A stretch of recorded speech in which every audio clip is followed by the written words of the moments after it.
கல்வி கடன்கள் ரத்து செய்வோம் நாங்கள் வந்தோம்னாங்க. அதை நம்பி வாக்களித்தவங்கலாம் இன்றைக்கி நடுத்தரில் நிற்கிறோம்.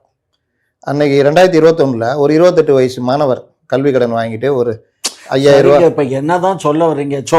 என்ன பண்ணாலும் எங்க அரசை பத்தி குற்றப்பத்திரிக்கை வாசிக்கிறத உங்களுக்கு வேலையா போச்சு. ட்விட்டர்ல அடிக்கிறது இல்லாம இவர் வேற அடிக்கிறாரு. என்ன பேச வர பாத்தீங்களா? இங்க பாருங்க, கரெக்டா பாயிண்ட் பிடிச்சோம். என்ன கரெக்டா பாயிண்ட் பிடிக்கணும், இதே வேலையா போச்சு உங்களுக்கு. இந்த ஊடகங்கள்ல உட்காந்துக்கிட்டு உங்களை மாதிரி ஒரு 10 பேர் 90 பேர் வாங்கிட்டாங்க. 90 பேர் கரைச்சு கொட்டுறது தான் வேலை. வேற கேள்வியை கேளுமா?